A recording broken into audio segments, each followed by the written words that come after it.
Right now, I'm trying to use AI in every single process in my business, but I'm not using any AI in the creative process. There's no AI involved in creating this video. Now, today, I want to tell you why I do it, why you should do the same, and then at the end, we can talk a little bit about what is my creative process. But what matters the most is right now, we have an arbitrage opportunity with using AI agents, and specifically not using agents for coding, but using agents to do actual work. Other people are not doing it. Lots of big companies are not doing it. We have a time where this is an advantage. Now, it's reasonable that very, very soon, everybody will be at the same level field. And this level field will be that opportunities, abilities, capacity, all of this will be provided wholesale to everybody else. So the starting point will lift up, but we will be all at the same starting point. What I know is marketing. And so I'm going to do this in the marketing world. But while I talk about the marketing world, I want you to think about the world you know the most. And maybe later on in the comments, you can tell me what that looks like in the world that you know the most. In the world of marketing, it means that everybody can run, optimize any campaign. It means that anybody has access to the same playbooks. Everybody knows how to optimize, and actually kind of is this way already. If you are running a Google Ads campaign, if you're running a Meta Ads campaign, you basically are using the exact same algorithm that everybody else is using. But imagine a world where ad creative development is the same. So temporarily, I think we have one advantage, and this one advantage is prompting. But imagine, so why is it an advantage, prompting? Prompting is an advantage because if I tell the LLM to do the right thing, and then the LLM does it correctly, I have a great result. If instead I'm thinking poorly, I don't really know marketing, etc., and right now I prompt it badly and I don't give it the right instruction, then I'm going to lead to maybe it will execute correctly the wrong plan. So still strategy plays a role.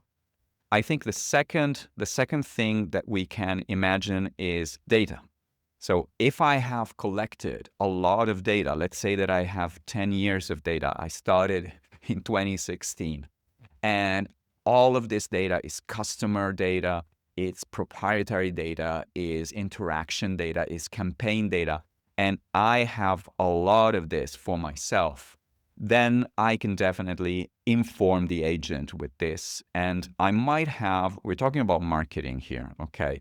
And I might have a marketing advantage because I have this proprietary data. Unfortunately, data has a certain character that it talks about the past.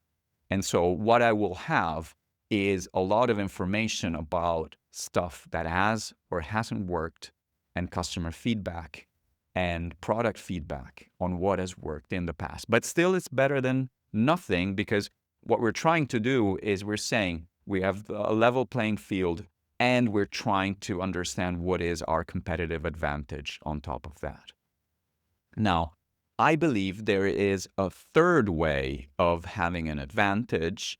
And to get into that third way, I need to tell you a little bit about flight levels. So the metaphor of flight levels, it's not the first time that you hear it, but let's think of marketing flight levels. So we will start at the ground level. And at the ground level, there are very simple questions. Mostly these are how-to questions. And these could be, how do I create an ad? How do I write a press release? In my case, it could be, how do I write a slide, or how do I give a talk? Or even better, how do I do a YouTube video? How do I shoot a video? Like I was spending a lot of time in the settings of the camera, and I think now I got the camera settings correct. It's the first video where I got the camera settings correct after a year of using this camera. So there's a lot of how-to, there's a lot of craft. The issue here is these are craft questions, and I will get craft answers, okay? Craft Q, craft A. So I will learn, how to. So let's go a step above. Let's go at 10,000 feet. And at 10,000 feet, I get more how-to questions, but they're slightly smarter because I'm thinking about, what do I do on Insta? How do I run my campaign on TikTok? Or how do I run a campaign on Google? Or how do I give a TED Talk? Okay, so, or how do I get into Hacker News? Okay, how do I? And so I'm thinking in terms of channels, but still the question is how? And at this level, I think everything that we're talking about right now is a prompt. Okay, so everything at this level, it can be automated. It's going to be automated. It's going to be commoditized, is the thing that everybody else has. Okay, so what makes us unique? Let's go at 20,000 feet. At 20,000 feet, you start to have the what questions. So what is the type of campaign that I want to run? Am I doing social ads? Am I doing instead influencer marketing? Am I doing good old TV advertising? Okay, or whatever. Am I in doing conferences? Am I marketing through conferences? So here you can see that what you do kind of influences then how you do it. And you're getting a little bit better. You're getting a little bit better question that allows you to then start solving the what is below here. But I think what's even more interesting, and it's even more decisive, is another what question, which is, what's my story? What's my message? What's my storytelling?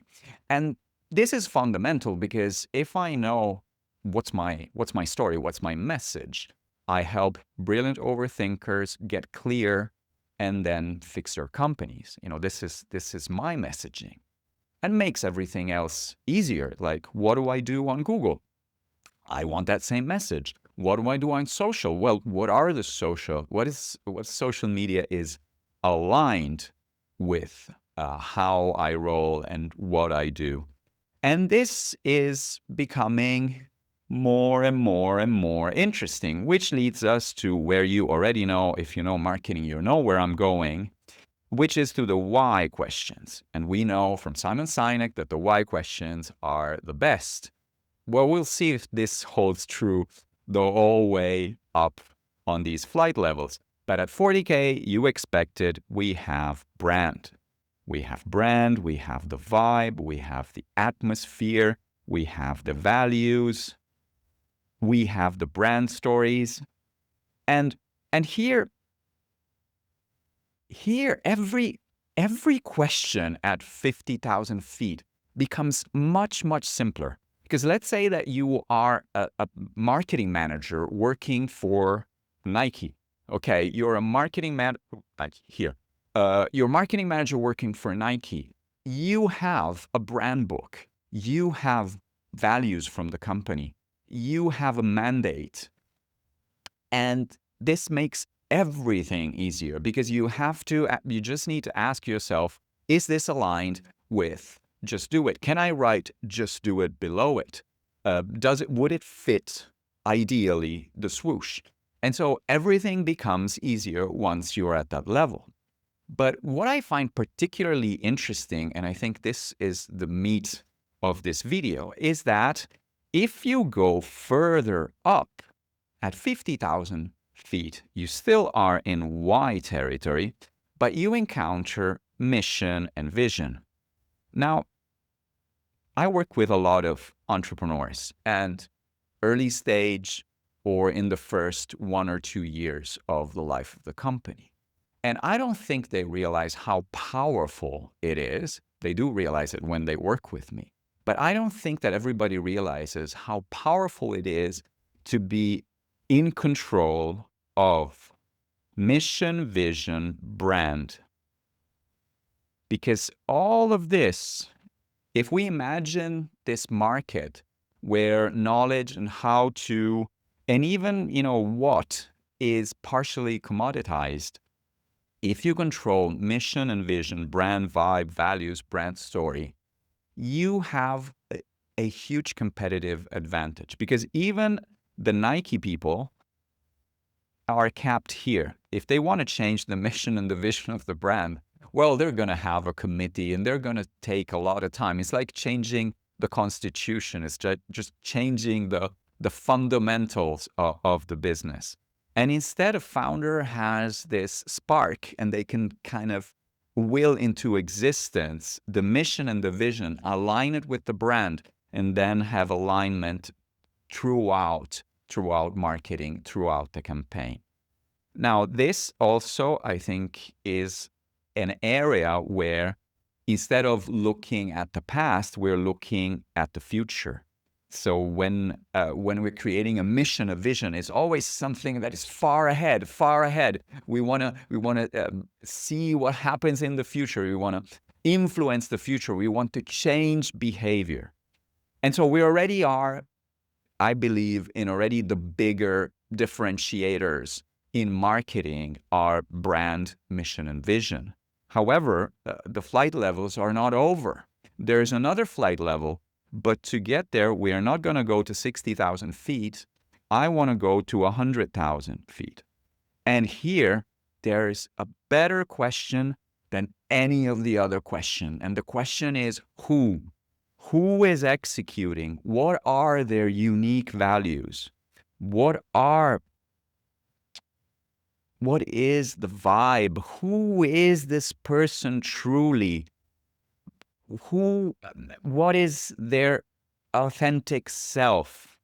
And this is where, if you tell me that AI will create the same marketing everywhere for everyone, what I can tell you is the founder of the company will be the differentiator of the marketing. If he or she will put their face out and just be who they are, this is a marketing campaign that I want to listen to. And I think this is why this is the essence of what we're talking about here, is that CEO communication or founder-led growth, founder-led marketing, these are going to be the huge drivers of growth in the next few years. And they're going to be the only constants in constantly increasing because they drive, they're future-oriented, and they are unique. Because the problem, as we were highlighting it here, is that everybody has the same tools. Everybody has the same level playing field. So little promo moment. If you're a founder and you want to work on your communication, I want to talk to you. So the best way is actually to take the assessment that is below and just take the leverage assessment, because it's a really great conversation starter for us to talk. End of the ad. Now, so how do I implement a process like this? Because now we're talking about creating a video. So how do I do it? Well, so first of all, I have clients and I'm very lucky. And these clients are amazing and they ask me incredible questions. Now, these questions get me thinking and I come up with theories and ideas like these flight levels. And that is where everything that you see in this channel, everything that you'll get from me is coming from. It's also coming from my inner work, my thinking, and me trying to get not too many distractions, even if it's really hard, because right now, literally, I have a window in the computer that is here below, and where some agents are working for me, and it's totally distracting, even just the thought that there's a parts of the company that are going forward while I am shooting a video. And then what I will do is, just have a little bit of discipline and have a space. This is really important. If I needed to set up the video each time, it will be way too much friction. But then what I will do is I will, in the morning, I will journal. At some point, if I have an idea, I will take out an A4 sheet of paper and I'll just write the video. And actually, if this would ever focus, hopefully I've covered everything that is here in this sheet of paper. This is literally the video that we are doing right now. And so I want to give myself as much time, as much breathing room as possible, as much simplicity in terms of setting up the camera, setting up the recording, and then be completely offline when I am creating. I don't optimize the script. I do not have a script. A lot of times I will prepare something on the iPad. A lot of times I will draw it in front of you. This is automatically on brand. It's automatically aligned. I will do just one take. And yes, I will do just one take. I will not edit. This is all done in the computer right now on Ecamm. So I'm just recording. I could even live stream it because it's just one take. I'm not going to do retake. I'm not going to cut it. I don't have the time. However, once this artifact, this video is ready, then the rest of the workflow, oh my God, if it's AI heavy, because what I will do is I will use AI to edit. I will use a Descript. Maybe it's worth, at this point, it's worth writing these down.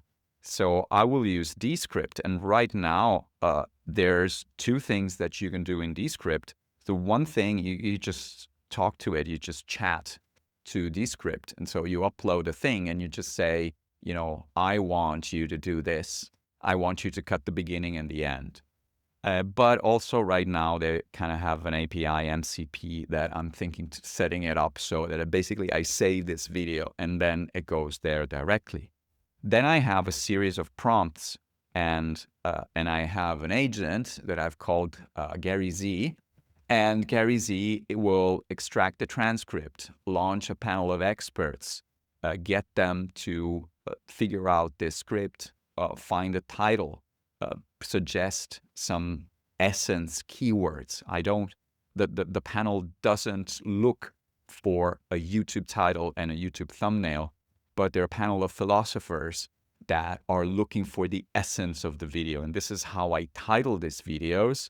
I'm trying to do this as a credit to the Veritasium video about legit baiting. So I'm trying to clickbait you into the actual content of the video. So making sure that the essence of the video really shines through.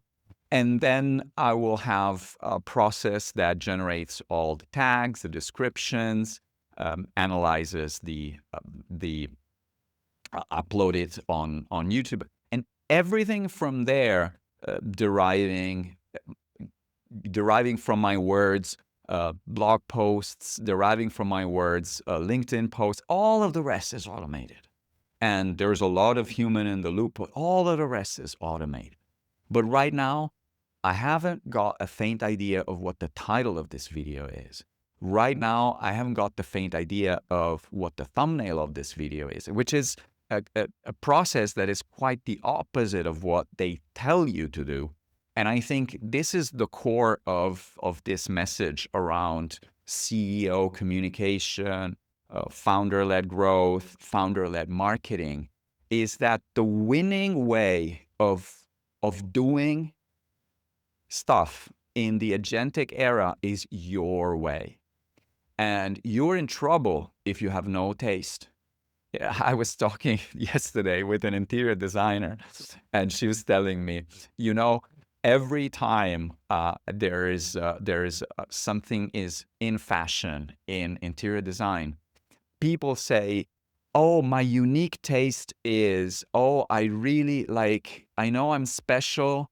I really like this. And they all say the same thing. And it goes in waves of 6 to 12 months. And it's exactly what they saw on social media.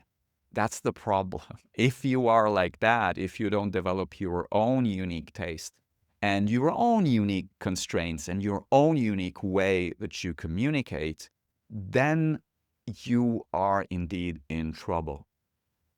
But if you can boost your uniqueness, if you can boost who you are rather than what you do, because it matters who you are at this point, it matters the most especially in communication. Now, so in this video, we covered a lot, and we started from the idea that we want to be analog in our production, in the idea generation phase, and we don't want to involve the machine in the idea generation phase. Why? Because it's going to generate uniqueness. It's going to generate sameness. Okay. And what we want is everything that is future forward and unique. And that is ultimately who you are. And especially if you are a freelancer, a solopreneur, an entrepreneur, a founder, however you define yourself, bootstrap or venture backed, etc. What really matters ultimately, and the way you can future proof your communication, is by injecting as much as possible of you in the process. Now, how does this translate to what you do? I asked you at the beginning, when I talk about marketing, think about your domain of expertise. And so now go to the comments and let me know, in your domain of expertise, what are the flight levels and what is the equivalent of or what does it mean to bring the whole person, the whole self to whatever is the activity? I'm really curious to read that. If you are still here, please do the thing in the comments. But right here, I think there's a very, very interesting video for you to watch next. And that's actually what YouTube wants you to do, is to watch another video from my channel. And I hate to tell you to do what Google wants you to do, but I've used this very process, which is completely analog, to create this video over here. So I think you should definitely watch it. Thank you.